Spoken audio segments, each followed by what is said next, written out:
যে আপনি দুবাইতে শেখদের সঙ্গে থাকেন, এ কি কথাবার্তা?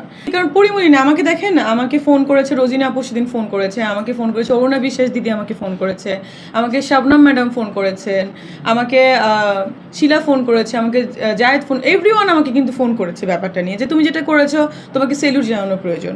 এবং পরিমণিও কালকে এটা বলেছে পরি। তো স্বাভাবিক, সে তো সব আর্টিস্টকে সম্মান করে।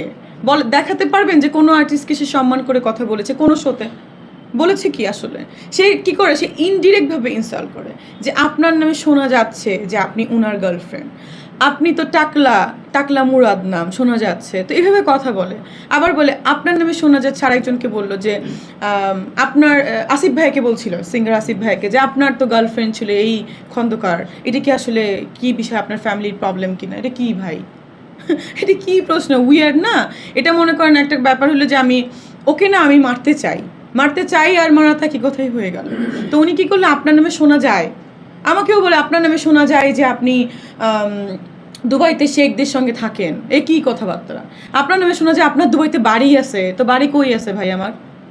আমি জানি না আমার বাড়ি আছে, উনি বানাই দিল। আবার বলে আপনার প্রতি মাসে 50 লাখ টাকা নাকি আমি প্রতি মাসে ইনকাম করি। তাতে আমার বিলিনিয়ার্স আমি ভাই, আমি এখানে কি করছি? এইটুকু একটা ছোটো ফ্ল্যাটে তো আমার থাকা উচিত না আসলে। কেউ কি স্ট্যাটাস দিচ্ছে যে আমি মাসে নাকি 50 লাখ টাকা কামাই? ওয়াই নাই, মানে কি বলে, ব্রিফ করেছি, মানে আমি কোথায় বলেছি এই কথাগুলো যে আমি 50 লাখ টাকা মাসে ইনকাম করি? ভাই 50 লাখ টাকা তো মাসে কোনো বড় বড় বিজনেস মানে ইনকাম করতে পারে না। আমি কিভাবে করলাম বুঝলাম না বিষয়টা। মানে আমি এত বড়, তাই তোমার পার্সোনাল জেটে চড়া উচিত।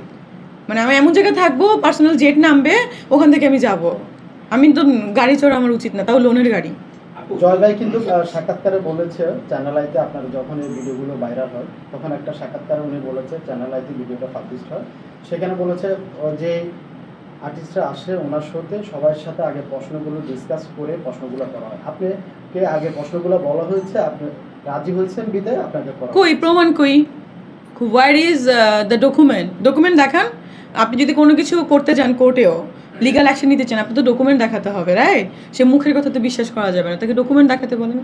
আমাকে তো জীবনে বলে না এইগুলো, আমাকে সে প্রশ্ন করতে চায়। সে যখন 20 সালে আমার একটা প্রোগ্রাম করলো, আমি তখন পাস করেছি, ডাক্তার হলাম, তখন সে আমাকে কিভাবে ইনসাল্ট করলো আমি তখন বুঝি নাই, ছোটো ছিলাম আরও বেশি। এখন তাও তো অনেক বুঝি, অনেক ভালোই হয়েছে, বাট তখন আমি বুঝতাম না। উনি আমাকে কি সুন্দর ডেকে নিয়ে অপমান করে দিল, সুন্দর করে। জিকে শামীম নিয়ে একটা প্রশ্ন ছিল, এটা সবাই জানে যে এটা ব্যাড নিউজ, সবাই জানে যে একটা নায়িকা, ওই যে বললাম কিছু নায়িকা আছে আমাকে দেখতে পারে না তাদের পার্সোনাল প্রবলেমের কারণে, কারণ ওই যে নায়িকাগুলোর যে বয়ফ্রেন্ডরা, ডিরেক্টর বলেন, প্রডিউসার বলেন, তারা আমাকে পছন্দ করে, তারা আমাকে অফার দিয়েছে, বা তারা আমাকে যখন টেক্সট করে উনি দেখেন।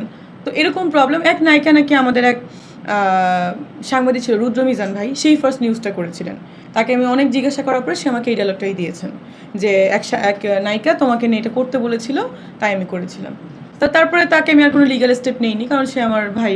Okay fine.